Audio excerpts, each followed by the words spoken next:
Suasana kebatinan Pak Anies seperti apa? Suasana kebatinan Pak Aniis. Ya sedih kayak mungkin ya? enggak juga. Harusnya Kan saya masuk gitu. Harusnya kok kayak gini modelnya saya masuk gitu. Itu menunjukkan bahwa memang preferensi warga Jakarta memang kepada Anies kan. Kalau lihat hasil survei terakhir malah. Jadi yang harus ditanya bukan suasana kebatinan Pak Anies, suasana kebatinan warga Jakarta. Loh, saya mau tahu juga kalau Pak Anies bagaimana melihatnya gitu loh. Melihatnya memang seperti itu adanya kan, bahwa kondisi hasil dari yang kita lihat bahwa memang itulah harapan warga masyarakat Jakarta. Dan Pak Anies melihat bahwa ya ini adalah bentuk daripada refleksi dari harapan warga Jakarta. Harapan warga Jakarta atau sebagian warga Jakarta?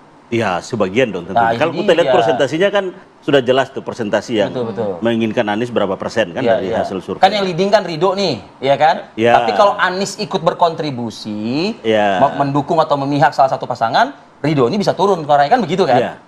Jadi gini, kalau kita lihat ini ya dari pemilih Anies ya dalam hal ini ataupun pendukung Anies ini kan terbagi dalam kurang lebih tiga golongan besar. Yang pertama adalah sering kita dengar gercos ya, gerakan coblos semua. Ini yang golongan pertama ini memang relatif besar.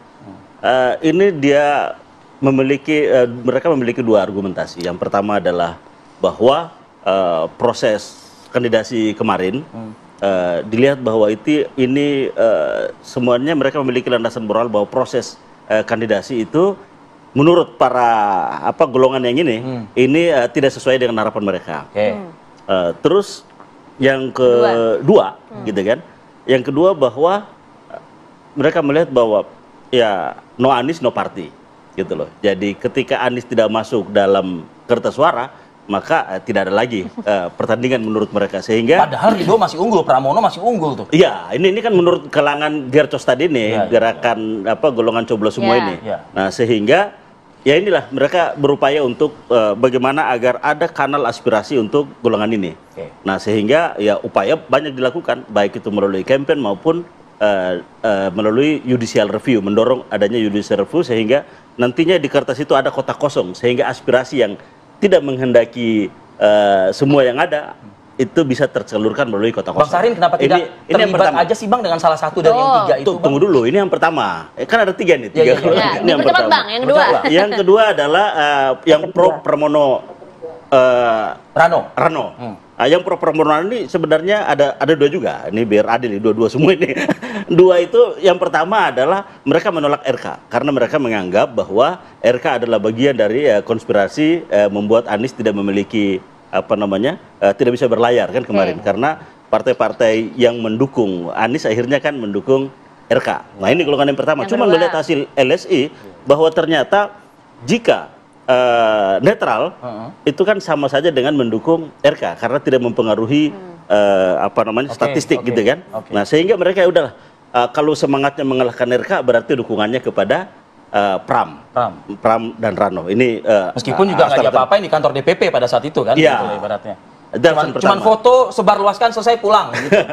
Yang kedua adalah mereka melihat bahwa semangat untuk membela rakyat itu terrepresentasi di Pram dan Rano. Nah, sehingga bahwa ya untuk itu mereka melihat bahwa golongan pro Rano atau pro Pram Rano ini menyalurkan aspirasinya ke situ.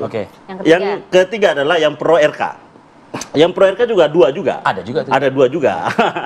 Yang pertama adalah ini banyak yang tergabung di sini, mereka memilih Anies karena partai atau karena misalnya PKS memilih Anies karena PKS, sehingga PKS kemanapun dukung manapun mereka pasti ke sana. Nah, gitu.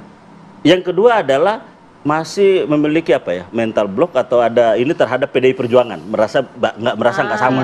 Nah, sehingga ya kalau misalnya ada PDI Perjuangan di sana ya mereka sebaliknya. Nah, ini tiga ini yang memang relatif saat ini dari para pemilih Anies. Nggak adakah dari para pemilih Anies Baswedan ini yang kemudian juga mengacu pada blok Darmakun misalnya? Sangat kecil ya. Kelihatannya terbagi di tiga ini. Yang pertama adalah golongan coblos semua atau golongan yang tidak mau datang ke TPS. Yang kedua adalah yang pro Pram dan Rano. Dan yang ketiga adalah yang pro RK. Itu efek dari diambilnya KTP timnya Anies itu ya mungkin? Ya bisa jadi juga karena saya juga ikut, keluarga Anies juga beberapa yang ikut. Jadi memang faktor kun ini relatif kecil. Tapi sebagian besar ini mereka banyak menunggu kemana kira-kira Anies. Kemana Anies? Nah inilah yang sebagian besar akan ke sana. Akankah mengarah ke salah satu?